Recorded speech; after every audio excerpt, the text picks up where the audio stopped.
Hi everyone, मैं हूं आपका दोस्त राम और सी प्लस प्लस की सीरीज में आज का अपना टॉपिक रहेगा कि overview and features of C plus plus programming language.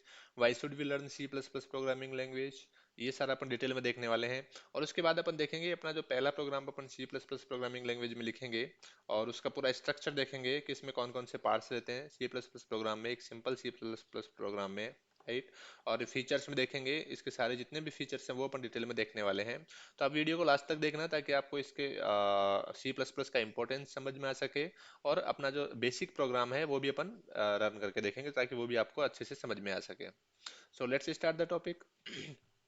Overview and features of the C plus plus programming. So basically सबसे पहले समझिए कि सी प्लस प्लस क्या है, राइट। सो एक ये most popular cross platform programming language है, right.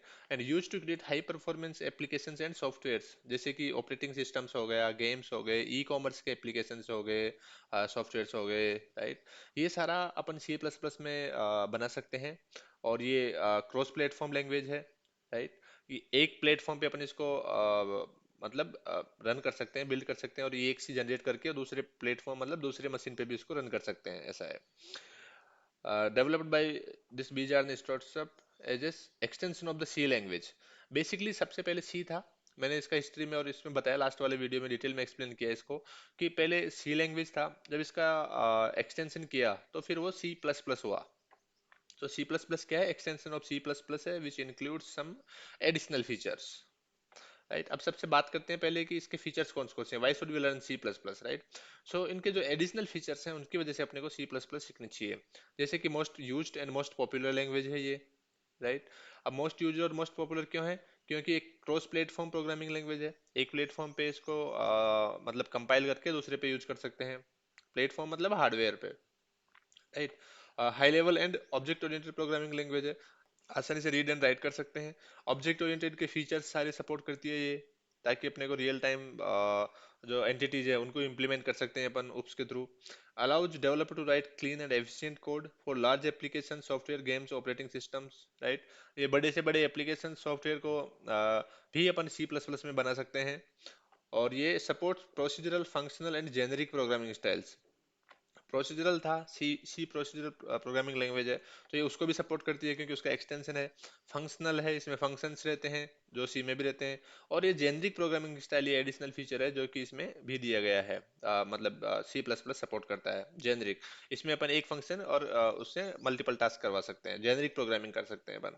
Expansion of the C programming language to include object oriented programming, ये मैंने बताया आपको कि उप्स को इंक्लूड करने के लिए, ऑब्जेक्ट ओरिएंटेड प्रोग्रामिंग को इंक्लूड करने के लिए अपन ने सी प्लस प्लस का बनाया है।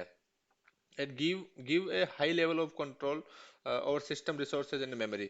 इसमें जो मेमोरी मैनेजमेंट का है वो डायरेक्ट अपन मैनेज कर सकते हैं। मेमोरी एलोकेशन डी एलोकेशन, और मेमोरी को कितना एलोकेट करना है, कब डी एलोकेट करना है, वो सारा जो प्रोग्राम रहता है उसके हाथ में रहता है। तो अपन इसको कंट्रोल कर सकते हैं। और रिसोर्सेज को भी कब फ्री करना है, कब यूज करना है, वो भी सारा अपन कर सकते हैं यहाँ से।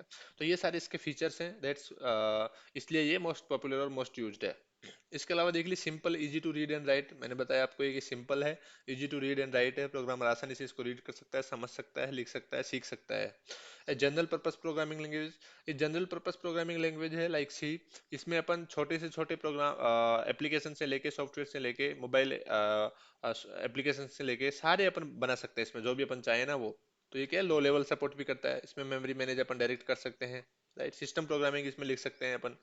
किसी डिवाइस ड्राइवर के लिए कोड लिखना है तो वो भी अपन इसमें लिख सकते हैं। Machine independent but platform dependent. Machine independent मैंने बताया आपको कि एक मशीन पे अपन इसको कंपाइल करके और जो जनरेटेड ईएक्सी है अपना मशीन कोड है उसको अपन दूसरे मशीन पे भी यूज कर सकते हैं, वो चलेगा। लेकिन प्लेटफॉर्म डिपेंडेंट है, मतलब कि अगर विंडोज मशीन पे अपन ने किया है तो दूसरा भी विंडोज मशीन होना चाहिए। अगर लिनक्स मशीन पे अपन ने कंपाइल किया है और कंपाइल कोड है अपना, तो दूसरे लिनक्स मशीन पे ही चलेगा वो। सो प्लेटफॉर्म डिपेंडेंट है बट मशीन इंडिपेंडेंट है ये। स्पीड ऑफ एग्जीक्यूशन, स्पीड ये जो जनरली लैंग्वेजेस होती है ना, जावा, सी शार्प, इनसे फास्टर है क्योंकि ये कंपाइल लैंग्वेज है। दूसरा इसमें मेमोरी मैनेजमेंट का और इनका खुद का कंट्रोल है इसमें। तो ये इनसे सबसे फास्ट रहती है speed of execution, compile language है। जैसे पाइथन है, पर्ल है, ये क्या है, इंटरप्रेटेड लैंग्वेजेज है, तो उनसे भी ये फास्ट है, राइट। रिच लाइब्रेरी सपोर्ट, इसमें जो इनबिल्ट लाइब्रेरी है, राइट, वो उसमें वाइड रेंज ऑफ फीचर्स हैं, फंक्शंस हैं, एल्गोरिदम्स हैं, उनको अपन डायरेक्ट यूज कर सकते हैं, जिससे कि अपने की जो प्रोग्रामिंग स्पीड है वो बढ़ती है, और एफिशिएंट कोड अपन आसानी से लिख सकते हैं यूजिंग दोज लाइब्रेरीज। जैसे एचटीएल है और बूस्ट, ये सारी लाइब्रेरीज हैं। बूस्ट थर्ड पार्टी लाइब्रेरी है, एचटीएल सी प्लस प्लस का खुद का लाइब्रेरी है। इसमें एल्गोरिदम्स हैं, कंटेनर्स हैं, और ये ट्रेटर्स हैं, इनको अपन यूज करके और एक एफिशिएंट और इफेक्टिव कोड लिख सकते हैं। Pointers and direct memory access, मैंने बताया आपको कि इसमें सी प्लस प्लस के थ्रू अपन मेमोरी को डायरेक्ट एक्सेस कर सकते हैं, उस पर डायरेक्ट कंट्रोल कर सकते हैं, उसमें एलोकेशन डिलोकेशन अपन मतलब प्रोग्रामर अपने हिसाब से खुद लिख सकता है, राइट, उसका पूरा कंट्रोल है उस पर। और पॉइंटर्स हैं, पॉइंटर के थ्रू अपन मेमोरी को एक्सेस करते हैं, तो ये भी feature C plus plus provide करवाता है। और सी प्लस प्लस में एक रेफरेंसेस और रहता है पॉइंटर के अलावा, तो वो भी वो नया फीचर है, सी में नहीं रहता है, वो सी में ओनली पॉइंटर्स रहते हैं, तो वो भी सी प्लस प्लस का फीचर है। एक्सेप्शन हैंडलिंग, एक्सेप्शन को भी अपन, एरर्स को, जो भी अनएक्सपेक्टेड एरर्स है उनको भी अपन डायरेक्ट कंट्रोल कर सकते हैं सी प्लस प्लस में, वो भी फीचर दिया गया है। मिड लेवल लैंग्वेज है ये, कि हाई लेवल और लो लेवल दोनों को, मैंने बताया कि हाई लेवल भी है और लो लेवल भी है, इसको दोनों कैटेगरी में रखा जाता है जनरली, क्योंकि हाई लेवल और लो लेवल दोनों के फीचर्स को सपोर्ट करती है। टेम्पलेट्स, टेम्पलेट्स का फीचर भी इसमें दिया गया है सी प्लस प्लस में, जिसके थ्रू अपन जेनेरिक प्रोग्रामिंग कर सकते हैं, राइट। मैंने आपको बताया एक एग्जांपल की, एक फंक्शन है उसको अपन मल्टीपल डेटा टाइप्स के लिए यूज कर सकते हैं अगर जेनिक प्रोग्रामिंग टेम्पलेट्स के थ्रू। सो ये सारे फीचर्स हैं, that's why we should learn C plus plus, और इसीलिए ये इतनी most like used and most popular programming language है still. So let's start with our first C plus plus program. इसका अपन पूरा डिटेल में देखेंगे, और इसके जो भी पार्ट्स रहते हैं ना, कि अपना कमेंट्स कैसे ऐड करते हैं, प्री प्रोसेसर डायरेक्टिव्स क्या रहता है, जैसे हैश है, राइट, अपना हेडर फाइल हो गया, इसमें फिर अपना स्टैंडर्ड नेम स्पेस यूज किया है वो हो गया, फिर अपना जो मेन फंक्शन आ गया, ये मेन फंक्शन के बारे में अपन डिटेल में देखने वाले हैं। फिर उसके बाद में ये अपना जो भी आइडेंटिफायर्स हैं, ये वेरिएबल्स हैं, इनका अपन देखेंगे। फिर ये अपना जो सी आउट है, आउटपुट देने का तरीका, इसका देखेंगे, रिटर्न जीरो ये देखेंगे। और ये फंक्शन का पूरा बॉडी हो गया, ये फंक्शन की पूरी बॉडी में, तो उसका डिटेल में देखते हैं अपन one by one. So let's start with comments. So comments क्यों यूज करते हैं? To make a code more readable and understandable by providing more descriptions. अपन क्या करते हैं, जब क्योंकि लार्ज एप्लीकेशन होगा, उसमें बहुत सारा कोड होगा, तो वो डायरेक्ट समझ में नहीं आता अगर नया बंदा कोई आता है और वो नया प्रोग्रामर कोई आता है और वो चेक करता है, तो उसके लिए क्या करते हैं अपन, उसमें कमेंट्स डाल देते हैं। जब भी अपन प्रोग्राम लिखेंगे ना, तो उसी टाइम पे अपन कमेंट्स डालते रहेंगे, ताकि अगर कोई दूसरा बंदा आता है, दूसरा प्रोग्रामर आता है, और उसको कमेंट्स पढ़ के आराम से उसको समझ सकता है। Can be use to prevent the execution of the some parts of the code. अगर अपने को कभी कभी लगता है कि अच्छा इस पार्ट्स को अपने को रन नहीं करना चाहिए, कंपाइल नहीं होना चाहिए, तो उस केस में भी अपन उसको कमेंट्स में डाल देते हैं, ताकि वो एग्जीक्यूशन नहीं हो उस पार्ट का, उसको अवॉइड करने के लिए। सो a person reading a large code will be amused if comments are not provided about details of the program। मैंने बताया आपको कि अगर लार्ज कोड, अपना लार्ज कोड बेस है, उसमें उसको समझ में नहीं आएगा नए बंदे को, किसी को भी, राइट, और वो थोड़ा कंफ्यूज हो सकता है। तो उसके लिए क्या करते हैं, अगर उसमें कमेंट्स डाले हुए होंगे, तो आसानी से वो कमेंट्स पढ़ के समझ सकता है कि अच्छा इस पार्ट का ये काम है। और सी प्लस प्लस में दो तरीके से अपन कमेंट्स ऐड करते हैं, एक होता है सिंगल लाइन कमेंट, एक होता है multi line comment. Single line में ये ओनली फॉरवर्ड स्लैश लगाते हैं, डबल, और उसके बाद में अपना जो भी कमेंट है, अगर मल्टी लाइन में लिखना है, मतलब दो तीन लाइन में अपने को कमेंट लिखना है, तो उस केस में अपन ये फॉरवर्ड स्लैश स्टार, और फिर उसमें अपना जो कमेंट है, और उसका एंडिंग क्या करेंगे, स्टार और फॉरवर्ड स्लैश। तो ये हो गया मल्टी लाइन कमेंट, और ये हो गया single line comment. So it is a good practice to use indentation and comments in program for easy understanding.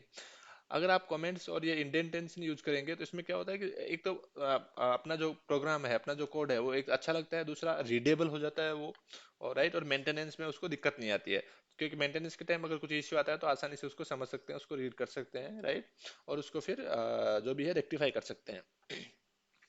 अपना जो सेकंड है वो है प्री प्रोसेसर डायरेक्टिव्स। क्या होता है इसमें? सो जो हैश है ना, ये सारा प्री प्रोसेसर डायरेक्टिव जो hash include, right, so tells the compiler to process the source code before compiling. जब मैंने उसका अपना जो कंपाइलर का बताया था कि इसमें कौन कौन से स्टेप्स रहते हैं, जब अपन डॉट सीपीपी से डॉट ईएक्सी बनाते हैं, तो उस टाइम पे मैंने बताया था कि pre processor directive, pre processor होता है, और जो प्री प्रोसेसर है वो फर्स्ट स्टेप है, राइट, और उसके बाद अपने इंटरमीडिएट फाइल जनरेट होती है, डॉट आई फाइल जनरेट होती है, और वहां पे जो भी प्री प्रोसेसर डायरेक्टिव्स हैं, वो सारा रिजोल्व होता है, राइट। उसमें जैसे मैक्रोज हैं, हैश इंक्लूड है, कंडीशनल कंपाइलेशन वाला पार्ट है, और अदर डायरेक्टिव्स है, हैश प्राग्मा वंस है, राइट, वो सारे वहां पे यूज होते हैं। सो दो प्री प्रोसेसर डायरेक्टिव्स क्या होते हैं, जो हैश से स्टार्ट होती है, ये begins with hash symbol, right, और ये कंपाइलर को बताती है कि ये वाला जो पार्ट है कोड का, इसको आपको कंपाइलिंग से पहले रिजोल्व करना है। और उसके इसमें क्या होता है, hash symbols indicates that whatever statement starts with hash will go to the preprocessor program to get executed, right. ये प्री प्रोसेसर को जाएगा, जो भी हैश से स्टार्ट होगा वो वाला पार्ट सारा, और वहां पे can be placed anywhere in the program. और ये जो प्री प्रोसेसर डायरेक्टिव जो हैश वाला पार्ट है, ये कहीं भी प्रोग्राम में, कहीं भी ऊपर नीचे बीच में कहीं भी इसको अपन प्लेस कर सकते हैं, रख सकते हैं। टाइप्स ऑफ प्री प्रोसेसर यहाँ पे एक होता है मैक्रोज। मैक्रोज में जैसे हैश डिफाइन, हैश अनडेफ, ये सारा मैक्रोज में आता है। फाइल इंक्लूजन, इसमें हैश इंक्लूड आता है, राइट।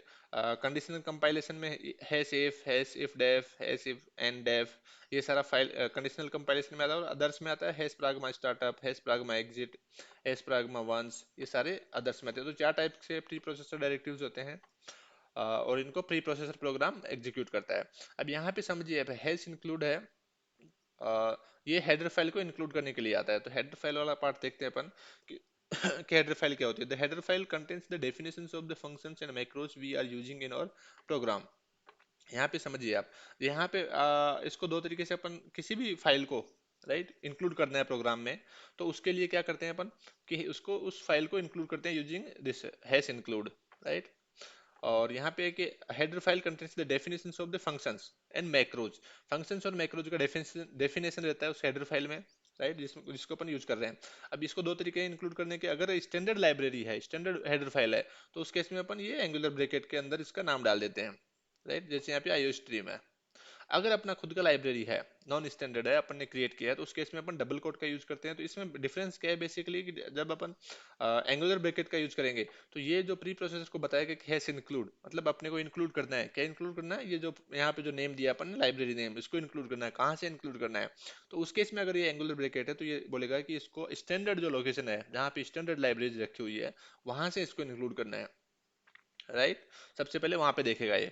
लेकिन इसमें क्या होगा कि हैश इंक्लूड डबल कोट है, तो ये यहाँ पे जो भी अपना कस्टम पाथ होगा, राइट, वहां पे सबसे पहले देखेगा, उसके बाद में स्टैंडर्ड में जाएगा। इसलिए ये इसका डिफरेंस है। और यहाँ पे डबल कोट में देना है, तो अपना खुद का अगर होता है, तो क्योंकि वो पाथ देते हैं बंद, और वहां से इसको एक्सेस कर लेगा, ये इंक्लूड कर देगा उस फाइल को, right. So always include the necessary header files for the smooth execution of functions. Example, IO stream must be included to use the cout. अब यहाँ पे देखिए, जो आईओ स्ट्रीम है, ये इनपुट आउटपुट स्ट्रीम है, ये हेडर फाइल है। इसमें जो भी इनपुट आउटपुट से operation related operation, standard operation है, वो सारा का इसमें डिक्लेरेशन दिया हुआ है हेडर फाइल में। और जब इसका जो लिंकिंग होगा, उस टाइम पे क्या होगा कि इसका लाइब्रेरी लोड होगा, और वहां से इसको लिंक किया जाएगा, और उसमें एक्चुअल डेफिनेशन होगी, वहां से उसको लिंक हो जाएगा। लेकिन अभी के लिए अगर इसको इंक्लूड कर दिया, तो यहाँ पे एरर नहीं आएगा, क्योंकि सी आउट क्या है, एक स्टैंडर्ड फंक्शन है, ऑपरेटर है, सॉरी। और ये ऑपरेटर कहाँ पे है डिफाइन, इसमें आईओ स्ट्रीम डॉट एच में, इसमें हैश इंक्लूड में, और इसको अपन ने ऑलरेडी इंक्लूड कर दिया है। तो इसको यूज करने के लिए हमेशा इसको इंक्लूड ही करना पड़ेगा। तो ये हो गया हेडर फाइल इंक्लूड करने का तरीका, राइट। इसके बाद में अपन देखेंगे कि जो नेम स्पेस है वो, तो नेम स्पेस क्या है कि name space in C plus plus is use to provide a scope और region where we define identifiers. ये नेम स्पेस एक तरीका है, और ये एक स्पेस प्रोवाइड करेगा। अब उसका नाम दे दिया अपने एस टी डी, यहाँ पे स्टैंडर्ड नेम स्पेस है, और ये सी प्लस प्लस प्रोवाइड करवाता है, इसको अपन यूज कर रहे हैं। ये अपना कस्टम भी हो सकता है, प्रोग्रामर भी इसको लिख सकता है, अपना खुद का नेम स्पेस क्रिएट कर सकता है, और उसको यूज कर सकता है। यूजिंग कीवर्ड बताता है कि यूजिंग नेम स्पेस, यानी कि, और कौन सा name space, S T D. तो S T D name space को यूज कर रहा है इस प्रोग्राम में। इसके नीचे सारा का सारा लाइन नंबर 2 के बाद में जितना भी कोड होगा ना, वहां पे अगर जरूरत पड़ेगी तो इसको यूज किया जाएगा बाय डिफॉल्ट, राइट, उसी नेम स्पेस में आ जाएगा ये। जैसे यहाँ पे सी आउट है, अब ये सी आउट फंक्शन है, ये S T D name space में है, राइट। अगर ये लाइन नहीं ऐड करेंगे अपन, तो यहाँ पे एरर दे देगा, ये मिलेगा ही नहीं इसको, करेक्ट। तो इसके दो तरीके हैं इसको यूज करने के नेम स्पेस के, या तो ऐसे यूजिंग नेम स्पेस कर दो, या फिर एस टी डी और फिर स्कोप रेजोल्यूशन करके, और फिर उसका फंक्शन का या आइडेंटिफायर का नाम दे दो वहां पे, राइट। अब यहाँ पे समझिए आप, मैंने यहाँ पे नेम स्पेस क्रिएट किया कॉलम, राइट, और उसमें दे दिया इंटीजर डेटा 20। और यहाँ पे इंटीजर मेन फंक्शन है, और मेन में अपन ने फ्लोट डेटा किया, राइट। यहाँ पे देखो, जो वेरिएबल है उसका नाम सेम है, राइट, आइडेंटिफायर का नाम सेम है, डेटा, और यहाँ पे डेटा। लेकिन यहाँ पे इंटीजर है, और यहाँ पे फ्लोट है, और उसका वैल्यू यहाँ पे डाल दिया मैंने। अब यहाँ पे देखिए, मैंने सी आउट किया वेरिएबल डेटा, और ये S T D E N D L, ये न्यू लाइन के लिए होता है, और ये स्टैंडर्ड एस टी डी जो अपना नेम स्पेस है उसमें डिफाइन है ये, राइट। और मैंने बताया था आपको कि स्कोप रेजोल्यूशन का यूज किया है यहाँ पे, ना कि using name space STD, right. और ये डेटा कौन सा आएगा यहाँ पे, ये डेटा आएगा ये वाला मेन वाला, राइट। लेकिन जो नीचे वाला लाइन है यहाँ पे देखिए कि कॉलम स्कोप रेजोल्यूशन डेटा, और कॉलम अपना नेम स्पेस ये दूसरा वाला है। तो ये अब जो डेटा यहाँ पे वैल्यू प्रिंट होगा वो कौन सा वाला होगा, कि जो नेम स्पेस में है ना वो वाला। तो ये तरीका है कि अपन खुद का भी नेम स्पेस क्रिएट कर सकते हैं और जो स्टैंडर्ड नेम स्पेस है उनको भी यूज कर सकते हैं। और बेसिकली नेम स्पेस क्या होता है कि अपने को स्पेस प्रोवाइड करवाता है, एक रीजन प्रोवाइड करवाता है, एक स्कोप प्रोवाइड करवाता है टू डिक्लेयर और डिफाइन और ऑन आइडेंटिफायर्स, और यानी कि वेरिएबल्स हो गया, फंक्शंस हो गया, मैक्रोज हो गया, जो भी है अपना उसके लिए। अब बात करते हैं अपन मेन फंक्शंस की। सो मेन फंक्शंस एक ऐसा फंक्शंस है जो कि एक एंट्री पॉइंट रहता है उस प्रोग्राम के लिए, उस एप्लीकेशन के लिए। A function is a group of statements that are designed to perform a specific task. ये फंक्शन हो गया। फंक्शन क्या होता है कि एक ग्रुप ऑफ स्टेटमेंट्स होता है, और उस ग्रुप ऑफ स्टेटमेंट्स के थ्रू अपन एक स्पेसिफिक टास्क परफॉर्म करवाते हैं, उसके लिए उसको लिखा जाता है, तो वो हो गया फंक्शन अपना। और the main function is the entry point of the C plus plus program, no matter where the function is located in the program. ये जो मेन फंक्शन होता है यही अपना जो एप्लीकेशन रहता है उसका एंट्री पॉइंट रहता है। ये मेन फंक्शन स्टार्टिंग में भी हो सकता है, एंड में भी हो सकता है, बीच में भी हो सकता है, कहीं भी हो, doesn't matter, but main function होना ही चाहिए। किसी भी एप्लीकेशन में एक मेन फंक्शन होना ही चाहिए सी प्लस प्लस में, राइट। और ये इसका एंट्री पॉइंट रहेगा, यहीं से कोड एग्जीक्यूशन स्टार्ट होगा मेन फंक्शन से।